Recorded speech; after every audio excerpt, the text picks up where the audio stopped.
जय हिंद। एक बार की बात है, एक सच्ची कहानी है। गुजरात की एक गांव का कहानी है। वहाँ पर एक झोपड़ी में एक बुढ़िया माँ रहती थी। उनके परिवार में और उनके साथ कोई नहीं था, और उनके घर से कुछ ही दूरी पर एक भगवान शिव जी का एक मंदिर था। वहाँ पर लोग पूजा करने जाते थे, और उस मंदिर में एक चिड़िया पक्षी और एक चिड़िया पक्षी का एक जोड़ा भी उसी मंदिर में जाकर के रोज़ भगवान शिव जी का पूजा किया करते थे। वे बहुत ही भक्त थे, भगवान शिव जी के बहुत बड़े भक्त थे। तो रोज़ जब भी मंदिर खुलता तो वे दोनों पति पत्नी पक्षी वहाँ जोड़े के साथ भगवान शिव जी की आराधना करते काफ़ी समय तक, बिना कुछ खाए पिए। फिर उसके बाद घूम फिर कर के आते और उस बुढ़िया के झोपड़ी में, जहाँ बुढ़िया रहती थी उस गांव में, उसके झोपड़ी पर जाकर बैठते, और तो बुढ़िया माई रोज़ वहाँ उन्हें खाने के लिए दाना और पानी देती। तो इस तरह से वे पक्षी के जोड़े, उन्हें भी यह एहसास रहता था, मालूम था कि रोज़ बुढ़िया माई हमारे लिए दाना रखती है, खाने का चिंता नहीं रहता था, कहीं उन्हें ढूंढने जाने के लिए तलाश करने की आवश्यकता भी नहीं होती थी। तो इस तरह से दिन चल रहे थे, दिन कट रहे थे। वो पंछी के जोड़े रोज़ भगवान शिव जी के मंदिर में जाते और लंबे समय तक पूजा अर्चना करते, बिना मुँह में कुछ दाना दिए। और फिर उसके बाद जब पूजा अर्चना करने के बाद वापस उस बुढ़िया माई के झोपड़ी पर जाते तो वहाँ बुढ़िया माई उनके लिए दाना पानी रख कर इंतज़ार करती, और ये पंछी आते और खाते उन दानों को और पानी को पी करके फिर चले जाते। ऐसा ही करते करते दिन बीतता ही चला गया। ऐसे ही दिन कटता रहा। काफ़ी दिन बीतने के बाद एक दिन एक ऐसा भी समय आया कि जब भगवान शिव जी के मंदिर से पूजा उपासना कर कर के दोनों पंछी के जोड़े जब वापस उस बुढ़िया माई के झोपड़ी पर गए तो वहाँ पर देखे कि दाना और पानी नहीं रखा हुआ। तो सोच में पड़ गए कि हर रोज़ जो बुढ़िया माई हमारे लिए दाना और पानी रखा करती थी, क्या बात है कि आज हमारे लिए कोई दाना और पानी नहीं रखती। तो देखे तो दरवाज़ा और खिड़की दोनों ही बंद पड़ा हुआ था। तो देखें कि कुछ देर बाद, 2-4 घंटे समय बीतने के बाद, आसपास के लोग वहाँ चर्चा करते हुए एकत्रित हुए और सोचने लगे कि आखिर बुढ़िया माई रोज़ उठती थी, कुछ काम धाम करती थी, द्वार पर दिखती थी, आज दिख नहीं रही है। तो लोगों ने आवाज़ दी, दरवाज़ा खटखटाया, फिर भी बुढ़िया माई का कोई आवाज़ नहीं सुनाई पड़ा। तो लोगों ने दरवाजे को तोड़ दिया और अंदर जाकर देखा तो बुढ़िया माई की न तो सांसें चल रही थी और ना ही बुढ़िया माई उठ पाने की अवस्था में थी। बुढ़िया माई का देहांत हो चुका था।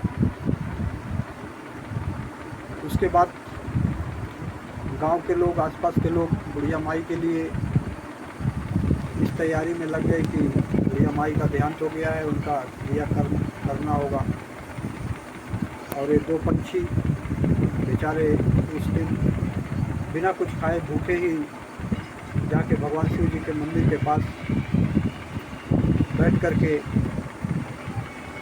भगवान शिव जी से मन ही मन कहने लगे कि भगवान, हम लोग तो आपके बहुत बड़े उपासक थे, हमारी एक ही सहारा थी बुढ़िया माई, कि आपका यहाँ से हम पूजा उपासना करके जाते थे और निश्चिंत रहते थे कि बुढ़िया माई हमारे लिए दाना पानी रख करके इंतज़ार करती थी। रोज़ हम खा पी करके निश्चिंत हो जाते थे और फिर आपकी भक्ति में लगे रहते थे। ये आपने हम लोगों के साथ ऐसा अन्याय क्यों किया। फिर उसके बाद आँख मूंद करके भगवान शिव जी के ही ध्यान में वो दोनों पंछी के जोड़े बैठे ही हुए थे मंदिर के पास। और ये देख करके यह सब भगवान शिव जी को बहुत दया आया कि पक्षी बेचारे तो आज सारा दिन कुछ नहीं खाए हैं, कहीं बुढ़िया माई के ही सोच से कहीं ये दोनों पक्षी भी अपनी प्राण न त्याग दें। और ये देख करके भगवान शिव जी ने मन में सोचा कि मुझे उनके पास जाना चाहिए ताकि मैं उनके लिए कुछ कर सकूं। और उनके सामने उस मंदिर के पास उपस्थित हुए भगवान शिव जी और उन पंछियों से कहा कि तुम लोग आज काफ़ी दिनों से मेरी पूजा उपासना करते हो, इससे मैं बहुत खुश हुआ, मांगो तुम्हें क्या चाहिए। उन पंछियों ने कहा कि प्रभु आप अगर हमसे खुश हैं तो इसमें हमारी सहयोगी हमारी वो बुढ़िया माई भी हैं, क्योंकि हम लोग रोज़ पूजा उपासना करके आपकी जब भी वापस जाते थे कुछ खाने के लिए तो बुढ़िया माई हमें दाना पानी दिया करती थी, आपने तो उन्हें ही छीन लिया हमसे। तो जब हमारा सहारा ही नहीं रहा तो प्रभु हमारी भी सोच यही है कि हम भी अपने प्राण त्याग देंगे।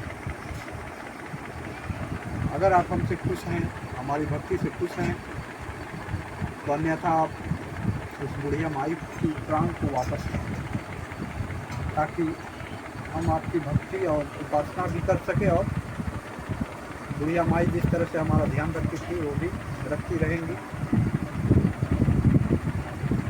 तो फिर भगवान शिव जी ने कहा ठीक है, जैसे तुम लोगों की इच्छा, यही अगर तुम लोगों की इच्छा है तो मैं बुढ़िया माई की प्राण को वापस करता हूँ। और उन्होंने दोनों पंछियों को और बुढ़िया माई को आशीर्वाद देते हुए उन्हें जीवित करके चले गए। और ये सच्ची घटना है, वहाँ के गांव के लोगों से बहुत समय पहले काफ़ी लोगों ने सुना था कि उस मंदिर में आज भी लोग कहते हैं कि जो भी पूजा उपासना करता है शिव जी के मंदिर में उसकी मनोकामना पूरी होती है। और बुढ़िया माई और उन पंछियों का जीवन भी उस समय सफल हुआ था। भगवान में विश्वास से सब कुछ है, ईश्वर जरूर मिलते हैं। जय हिंद।